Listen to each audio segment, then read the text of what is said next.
Je vais vous dire quelques mots sur le projet que je réalise actuellement. Alors, en tout cas, j'y avais exposé mon projet de fin d'études quand j'étais à l'école de Condé, que j'ai appelé Regard d'extinction. C'est un projet en fait qui porte sur ma volonté d'associer la photographie à la préservation de la nature et des animaux. Et dans cette éthique, je me suis dit, pourquoi pas, en fait, prendre des photographies, des portraits, en fait, uniquement de face, de toutes sortes d'animaux en voie de disparition, que ça aille des mammifères aux invertébrés, en passant par les oiseaux, les amphibiens, les reptiles et les poissons, de manière à montrer d'une part que la disparition des espèces, elle s'applique à tous les êtres vivants de notre planète. L'idée, c'était aussi pour vous dire qu'on est entré dans une ère où on parle carrément de 6e extinction de masse. Pour vous dire, la Terre a connu 5 extinctions de masse. La dernière en date, c'est celle qui a éliminé tous les dinosaures.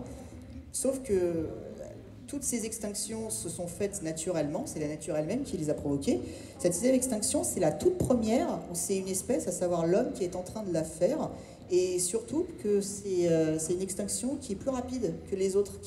Être photographe animalier, alors oui, c'est une profession où on est surtout auprès des animaux, mais il ne faut pas non plus oublier que c'est aussi un métier où on doit rester en contact avec l'humain. Parce que aujourd'hui, avec ce travail, je peux rencontrer tout un tas de personnes comme la LPO, des guides à travers le monde qui permettent d'approcher les animaux, qui vous en apprennent davantage sur eux.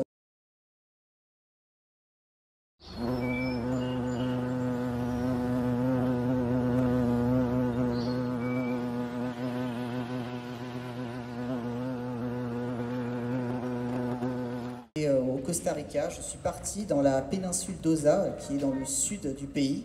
C'est l'endroit le plus sauvage au Costa Rica. Alors là-bas, vous n'avez que de la forêt tropicale et du bord de mer. Donc là-bas, vous avez différents parcs et réserves. Le parc qui m'a le plus marqué, c'était sûrement le parc de Corcovado, le plus grand du pays, qui abrite une biodiversité assez incroyable. Mais moi, c'est vraiment la forêt tropicale où je me sens le mieux.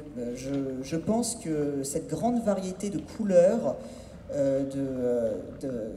et surtout de variété d'espèces que vous pouvez voir, 5% de la biodiversité de la planète qui est présente au Costa Rica. Donc tous les jours, vous êtes assuré de voir des oiseaux différents, des singes. Parfois, vous cherchez un animal pendant 3 heures, vous ne le trouvez pas, et tout d'un coup, vous voyez un truc qui bouge, et en fait, vous vous rendez compte que depuis au moins 1 heure, vous ne le saviez pas, mais il y avait un paresseux qui dormait sur l'arbre, et qui bouge, et qui suffisait qu'il bouge un petit peu pour qu'on puisse le voir et arriver à le photographier.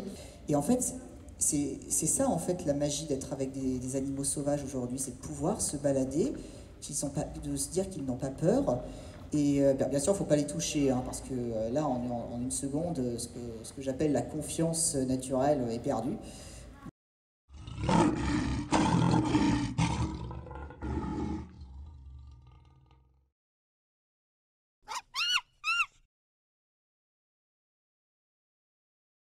J'expose en ce moment cette expo qui s'appelle Les Méduses, forme et élégance.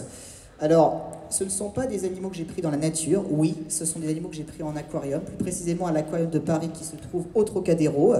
La raison est très simple, je ne sais pas faire encore de plongée sous-marine et j'avais très envie de faire quelque chose avec les méduses. Vous voyez ces étranges formes qui sont pourtant constituées à 98% d'eau, je le rappelle, qui n'ont pas de cœur, pas de cerveau, pas de poumons, mais qui pourtant vivent, qui existent bien avant l'apparition des dinosaures et qui ont très peu changé depuis ces millions d'années.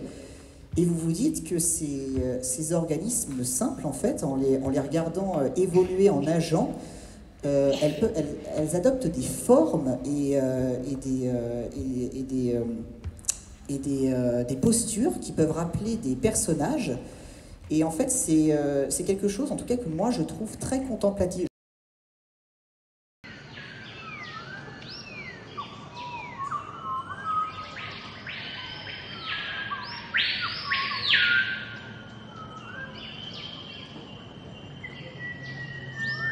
Et Ce qui est assez étonnant, c'est que quand vous vous baladez autour du lac, en fonction de la luminosité, l'eau, elle change à cause de la teneur en sel qui fait qu'elle peut devenir rose vif parfois. Et ce qui était vraiment magique, c'est de pouvoir photographier ces flamants qui s'alimentent justement dans ces salars avec pas une brise de vent, ce qui fait qu'on a une eau, mais on dirait un miroir parfois, tellement c'est propre et net.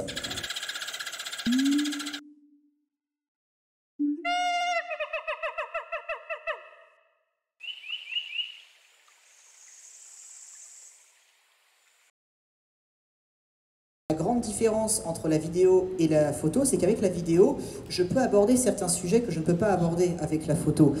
Il y a certaines histoires que j'ai envie de raconter, sujets que je veux raconter, qui peuvent se raconter par une seule image, comme Regard d'extinction par exemple,